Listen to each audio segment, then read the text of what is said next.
Alam niyo bang isang wika lang ang ginagamit ng mga tao sa mundo noon? Paano nga ba dumami ng ganito ang mga wika sa mundo? Noong unang panahon, palipat-lipat ng tahanan ang mga tao sa mundo upang makahanap ng mainam na lugar na maaring tirahan at sagana sa pagkain. Hanggang napadpad sila sa lugar ng Shinar. Dito ay pinamunuan sila ng isang mahusay na mangangaso na pangalan ay Sinimuad. Mahal na Hari Nimrod, marami na tayong natutunan sa ating panatili sa lugar na ito. Tama, maayos ng ating pamumuhay rito. Hindi na tayo maubusan ng pagkain. Oo nga, pati mga hayop natin ay lumaki na. Pati mga lahi at angkan natin ay lumaki na. Kaya na natin gumawa ang ating pagkain nang hindi umaasa sa kalikasan. Kaya mahal na hari, para di na tayo magwatak-watak at nang magkilala at maging sikat tayo sa buong mundo. Magtayo tayo ng lungsod! At ng ore na abot sa langit. Tama!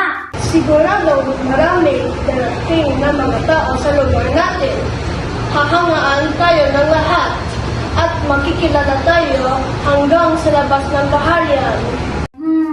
Mukhang magandang iniisip nung yan. Masisikat ako bilang hari kapag nangyari yan. Ako ang kikinalanin na pinakamalakas na hari sa buong mundo. Simulan ang paggawa ng tore. Sinimulan nila ang paggawa ng tore. Nagkaisa sila gumawa ng maraming tisa para gamitin bato. Niluto nila ito mabuti upang tumibay. Alkitran naman ang kanilang semento para sa kanilang tinatayo.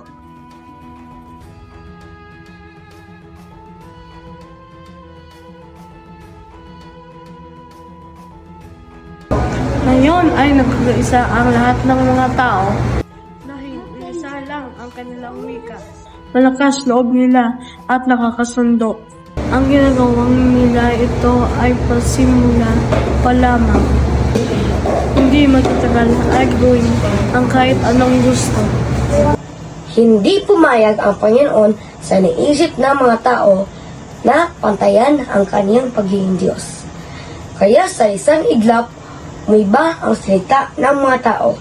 Lahat ay hindi nakakaintindihan sa isa't isa.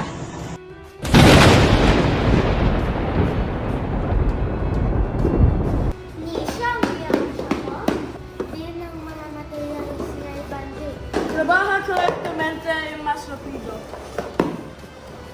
Unsay sunod? Bilingüe, per favore. Dahil dito ay hindi natuloy ang paggawa ng tore at natigil ang pagtayo ng lungsod. Ikilanat sila ng Panginoon sa iba't ibang parte ng daigdig. Nagsamang mga tao ay may pare-parehong wika. Tinawag na Babel ang lungsod na nangangahulugang kalituhan o kaguluhan dahil doon dinudo ng Panginoon ang mga wika ng mga tao. Pero dahil sadyang mapagmahal ang ating Panginoon, sa bandang huli ay nagkasundo rin tayong mga tao kahit iba-iba ang ating mga dialekto. Ang pagiging mapagmataas at masyadong ambisyon ay maaring magdulot ng pagkautak-utak at kaguluhan. Tutong magpakumbaba at makontento.